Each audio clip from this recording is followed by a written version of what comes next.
Sebenarnya saya ingin menyampaikan kalau di pertanian itu ada pupuk subsidi, kalau di unggas itu ada subsidi pakan, tapi sepengetahuan saya di sektor pembudidaya air tawar itu kok belum ada subsidi pakan ikan.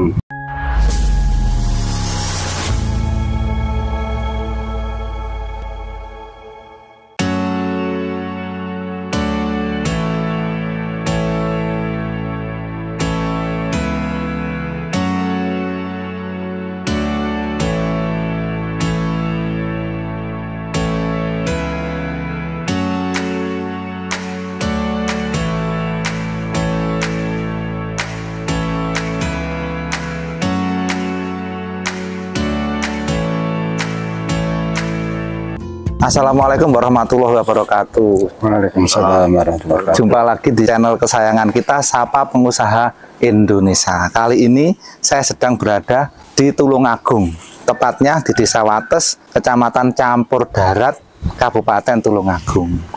Bersama saya, di sebelah kanan saya ada pembudidaya legend, pembudidaya yang sudah bertahun-tahun menekuni usaha di bidang perikanan, khususnya perikanan budidaya air tawar, yaitu patin dan gurami. Sebelum melanjutkan acara ini, perkenalan dulu. Yang sebelah kanan saya Bapak Solekan, dan di sebelah kanannya lagi ada Mas Rio, merupakan marketing dari pabrikan pakan IH Evergreen Group. Monggo Pak Solekan.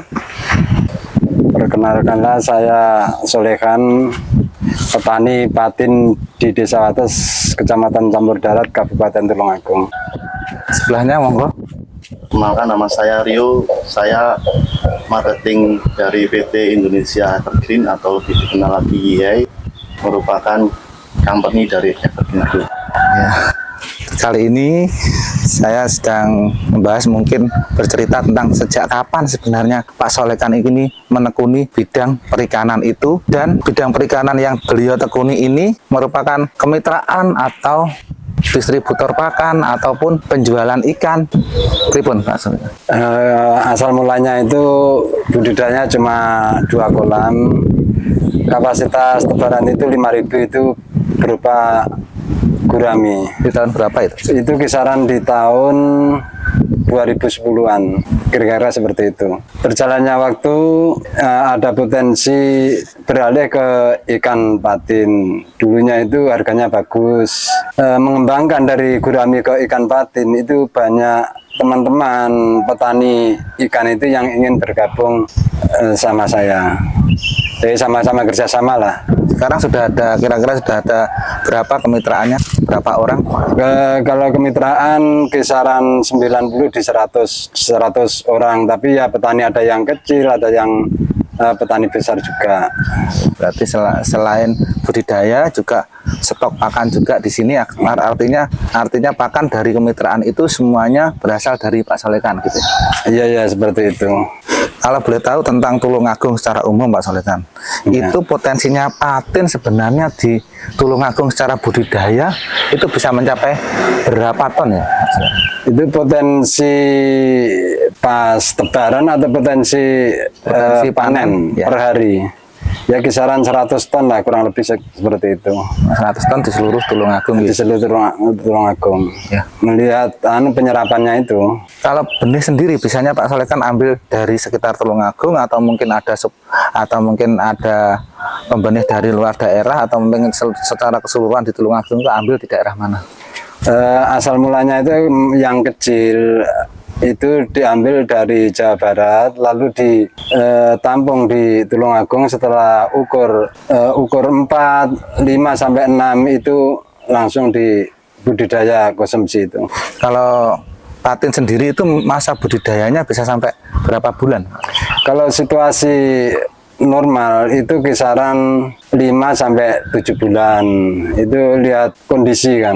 Kalau kondisi pasarnya lagi bagus, itu sudah 6 bulan itu size-nya sudah cukup buat kirim ke pabrik. Ya. Kalau pabriknya di seluruh Indonesia, maksudnya semua pabrikan yang yang bergerak di bidang kosturit patin akan ngambil di size tertentu dalam waktu budidaya 6 bulan, ngoten nggih. Kalau pabrik itu kan ada permintaan itu size 4 ke 7 on 400 ke 700 gram, ada yang 800 gram sampai 1,2. Jadi enggak sama permintaan dari pabrikan ini. Kalau untuk benih sendiri, khusus untuk Pak Solekan dan kemitraannya itu, seandainya nanti ada supplier benih atau mungkin ada yang menginginkan benih dari Pak Solekan, itu kira-kira kebutuhan pasti hari ini untuk Pak Solekan dan kemitraannya bisa mencapai berapa ratus ribu atau mungkin berapa ekor, Pak? Per bulan atau? Per bulan. Per bulan itu kalau situasi seperti ini memang orang tebar patin itu cuma sedikit Mas. Kalau normal itu ya bisa 500, bisa sampai 1 juta, 500.000 sampai 1 juta ekor kan. 1 juta ekor per bulan. Ya. Ini kalau untuk Mas Rio, kenapa sih alasannya khususnya dari YH sendiri melirik Kabupaten Tulungagung dan sekitarnya itu menjadi salah satu target market yang ada di Tulungagung? Sebenarnya itu potensi yang tergambarkan oleh Mas Rio itu apa aja? Ya, terima kasih Pak Yusron.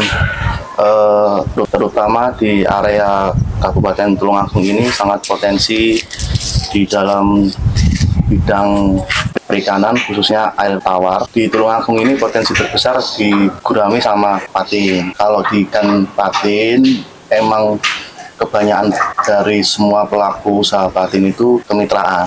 Karena apa? Karena patin itu kan membutuhkan pasar market yang sepaket dengan pakannya.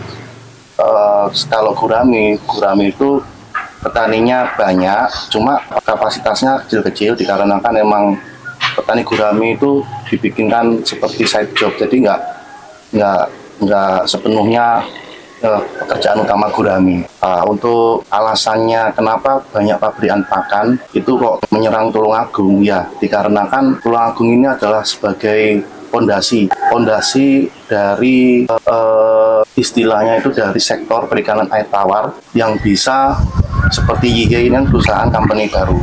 Jadi apabila Tulungagung ini mendapat respon yang bagus, itu akan menularkan ke daerah-daerah yang lainnya di seluruh Indonesia. Nah, untuk secara kasar hitungannya, untuk di normalnya, untuk di marketnya pakannya di Tulungagung ini ya di antara kisaran 7.000 sampai 9.000 ton per bulan, dengan putarannya 50% di gurami, 40% di ikan patin, dan 10% di ikan lele untuk tahun ini. Dan untuk sekarang ini emang kondisi sulit dikarenakan budidaya patin begitu sebetulnya nggak begitu banyak, cuma emang serapannya daging patinnya ini khususnya di produksi dikarenakan Tulungagung ini kan produksi patinnya kan berupa grade A, fillet. Jadi emang pasarnya hanya di cold storage. Itu yang menjadi PR bagi kita semua untuk memecahkan dan membantu petani patin untuk menyerap daging patin ini. Dan di samping itu saya bekerja sama dengan Pak Solekan ini sudah hampir 1 tahun. Beliau ini merupakan figur dari petani patin sekaligus supplier patin salah satu terbesar di Tulungagung.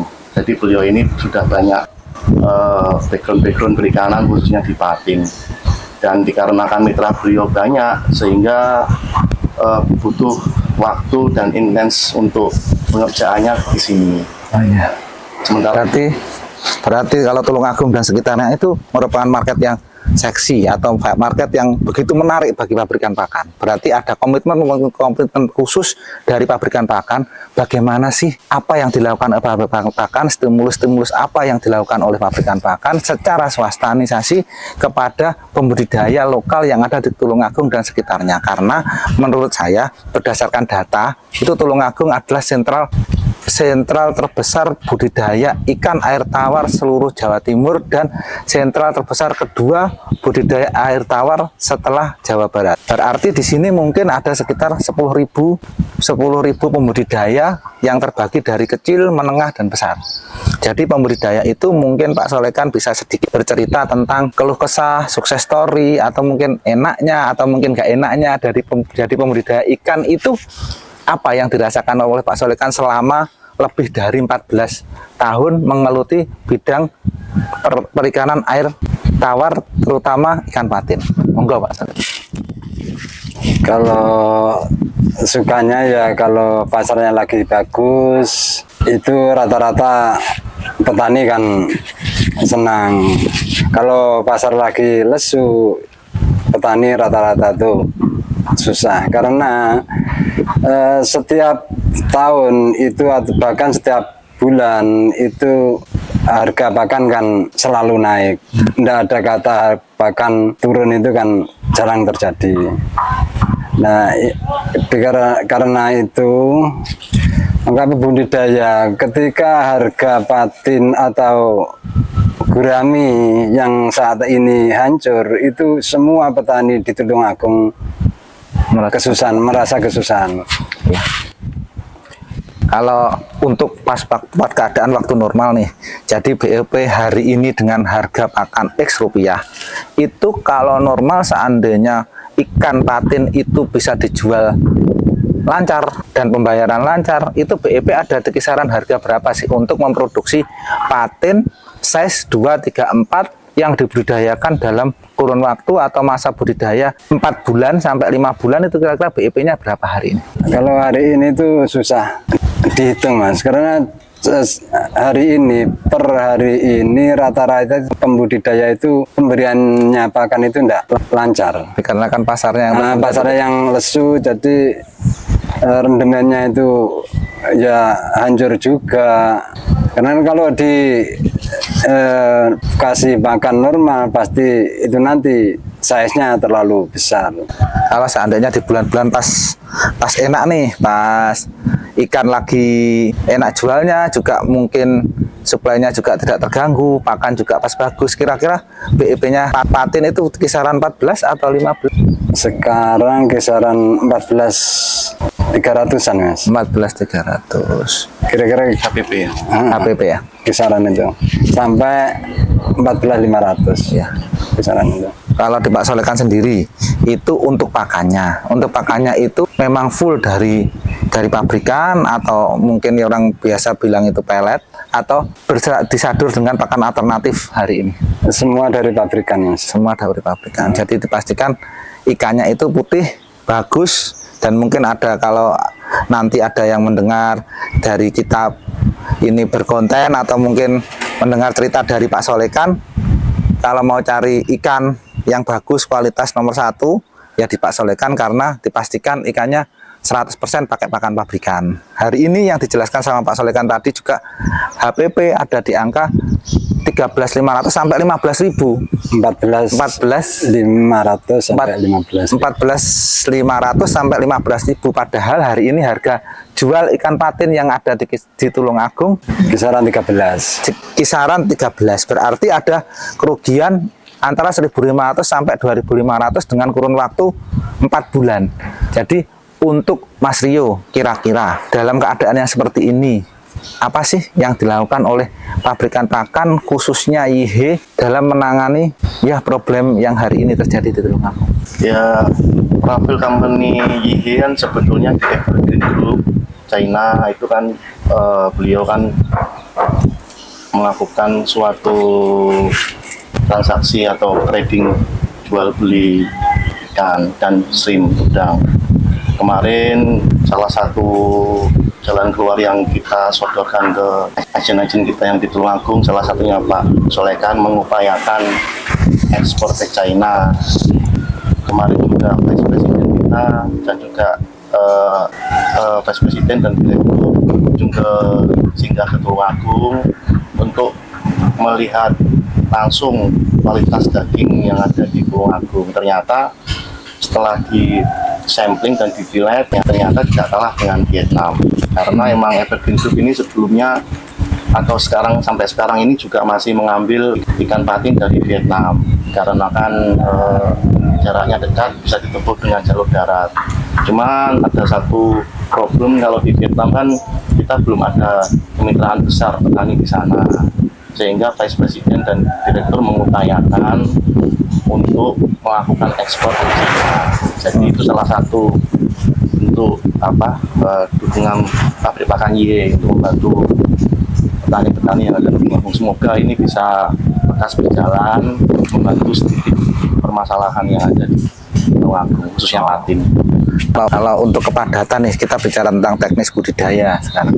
Untuk kepadatan yang hari ini sedang dilakukan oleh Pak Solekan dan kemitraannya, per meter persegi atau per meter kubik air itu kepadatannya berapa ya Pak? Kalau budidaya ikan patin itu idealnya itu di per meter itu di 20 sampai 25 ekor. Oh, iya.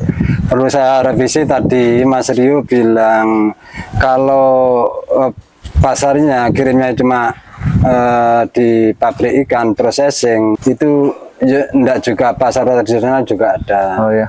Itu kan kalau kualitasnya tidak memenuhi spek processing, itu larinya ke pasar tradisional. Tapi saat ini memang semua sektor tradisional atau processing memang lagi lesu-lesunya. Kalau di Tulung Agung itu kira-kira kan memang sangat jauh dari kota besar seperti Surabaya. Berarti sangat jauh juga dari sentral produksi atau sentral industri untuk filet patin. Kalau untuk di Tulung Agung sendiri mungkin jualnya itu di kosturit yang sekitar Tulung Agung itu ada berapa kosturit kira-kira yang ada di sekitar Tulung Agung yang siap menampung produksi yang ada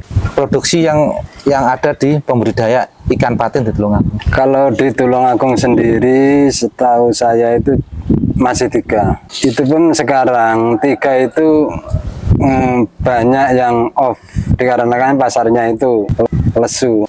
Off-nya itu karena di kosturit itu bahan jadinya itu masih numpuk, Mas. Oh gitu. Beda kalau di Tulung Agung kisaran 3, di Trenggalek ada 4 atau berapa gitu. Dan saya kirim itu bukan hanya di Tulung Agung, ada yang di Sidoarjo, ada yang di Ngrungkut, ada yang Karawang juga kan. Tapi sekarang ini banyak yang off, ada yang off 1 minggu, 2 minggu kan, seperti itu. Berarti Pak Solekan ngirim hasil produksi patin segar itu hampir ke seluruh Pulau Jawa. Tetapi hari ini dalam keadaan yang tidak bisa dikirim karena pasar sedang lesu.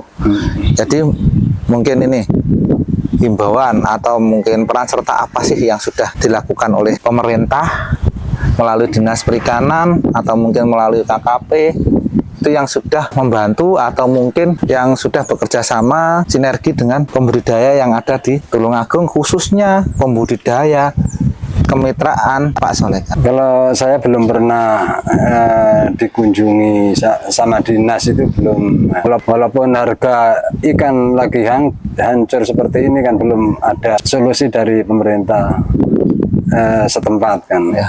Nah, tetap saja ya masih kebingungan sendiri, mitra kebingungan, saya pun juga kebingungan. Kan belum ada solusi kan ini. Kalau bisa pemerintah membantu kan syukur-syukur kan. Harapannya nih kalau dilihat dari produksi yang luar biasa besar, seandainya itu memang ada program khusus dari pemerintah untuk Kabupaten Tulung Agung dan sekitarnya, untuk mungkin dalam program ketahanan pangan dalam 5 tahun ke depan, itu seandainya untuk ikan patinnya diserahkan ke Kabupaten Tulung Agung, khususnya di kemitraan-kemitraan budidaya yang memang ada di masyarakat Tulung Agung, kira-kira masyarakat Tulung Agung siap untuk melakukan program itu, melaksanakan program itu? Ya, sangat amat senang sekali kalau memang itu terjadi, Mas. Kan petani mitra itu kan berharap kalau ada program yang dibicarakan sama Bapak Prabowo itu terlaksana, bisa mengangkat ekonomi perikanan. Harapannya seperti itu. Kalau hari ini kalau boleh tahu, khususnya di kemitraannya Pak Solekan, itu masih tertahan dalam tanda kutip ikan yang belum bisa keluar ke kosturit atau ke pasar basah itu sampai berapa ton? Kalau sekarang yang sudah masuk size-nya kosturit sama pasar tradisional itu 300 ton insya Allah ada, Mas. 300 iya, ton? Iya 300 ton sampai size 3 ke 1,5. 300 ton masih tertahan menjadi masih beban tertahan pribadi. Itu pun ngasih pakannya itu kadang 2 kali sehari, 1 kali sehari itu enggak memenuhi porsinya kan gitu. Makanya akan dikasih makan normal, ruginya itu banyak, enggak dikasih juga rugi. 300 ton pemirsa. Jadi RM-nya. RM. itu belum yang mungkin ada yang di pabrikan Costorit atau mungkin ada di pasar tradisional yang belum terbayarkan oleh pedagang atau mungkin ke ownernya pabrikan Costorit, itu juga masih ada. Ya pasti, kalau supplier itu semua kan pasti istilah petaninya kasih lemek itu kan pasti, Mas. Sampai berapa Mungkin bulan? Mas Yusron sendiri juga gitu lah. Jadi ini bicara santai gitu. Maksudnya kita tahu kondisi real yang ada di lapangan tentang budidaya itu bagaimana. Jadi nanti untuk motivasi para pengusaha muda yang mau terjun ke perikanan, tidak hanya dia itu tahu tentang sukses story, tetapi juga tahu kendala dan bagaimana hambatan menjadi seorang yang eksis di budidaya perikanan. Mungkin yang terakhir nih dari Mas Rio dan dari Pak Solekan, motivasi yang bisa dilakukan oleh calon pembudidaya atau mahasiswa-mahasiswa yang hari ini ada di Fakultas Perikanan atau mungkin investor yang ingin menginvestkan uangnya di ikan, itu motivasinya apa? Monggo. Saya Solekan dulu. Ikan bukan diesel lagi. Yang disocokkan.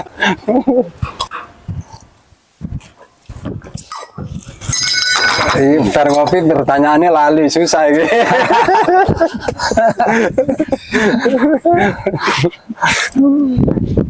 Jadi gini, kalau motivasi untuk calon pembudidaya atau mungkin mahasiswa yang di perikanan atau mungkin investor nih, yang orang yang punya uang lah untuk menginvestkan uangnya di perikanan khususnya patin dan gurami, itu motivasinya apa dan bagaimana kira-kira biar mereka itu bisa eksis di perikanan terutama patin?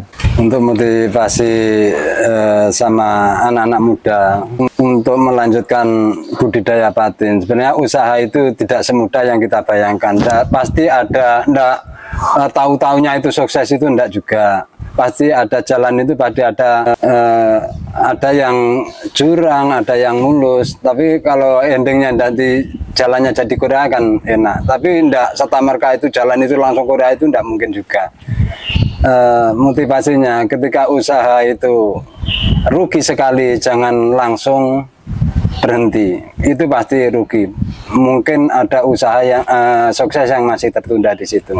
Nggak mungkin itu harga ikan pun selalu segini kan, begini kan, nggak mungkin juga.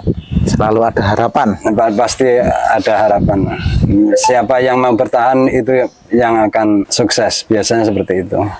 Dari Mas Rio? Kalau saya teruslah belajar, terus mencari pengalaman, mencari mentor yang baik seperti Mas Yusron dan Pak Solekan, karena masalah akan datang sendiri. Jadi keep fight. Masalah itu sudah tidak usah dicari, pasti datang sendiri ya. Betul. Seperti saat ini. Pesan khusus ini untuk mungkin untuk KKP, Kementerian Perikanan dan Kelautan, mungkin untuk dinas-dinas terkait atau mungkin untuk pembudidaya yang lain. Pesannya, kalau situasi seperti ini, masyarakat yang kesusahan seperti ini, tolong dinas itu turun ke lapangan lah. Apa masalahnya, supaya kita rakyat kecil itu bisa menemui solusinya, solusi yang terbaik, jalan keluar yang terbaik lah dari dinas. Kalau dibiarkan seperti ini, nanti kan petani-petani kecil, petani ikan itu pasti rata-rata tumbang semua. Ketika tumbang, nanti kan yang susahi bukan hanya petaninya, semua kan nanti ada kelangkaan RM-nya, ada harga yang terlalu mahal, tidak bisa stabil seperti itu. Ya. Nah, tolong dinas itu turun ke lapangan situasi yang seperti ini. Sebenarnya saya ingin menyampaikan, kalau di pertanian itu ada pupuk subsidi, kalau di unggas itu ada subsidi pakan, tapi sepengetahuan saya di sektor pembudidaya air tawar itu kok belum ada subsidi pakan ikan. Mungkin kalau pihak dinas bisa menyubsidi, mungkin petani lebih senang lah. Semangat untuk berbudidaya. Ya, semangat untuk berbudidaya. Mungkin itu sedikit bincang-bincang, ngobrol-ngobrol santai dengan Pak Solekan, salah satu pembudidaya SAR dan agen pakan YIHE yang ada di Tulungagung. Intinya Tulungagung siap dalam ketahanan pangan, dalam menyambut ketahanan pangan khususnya di bidang perikanan patin dan gurami.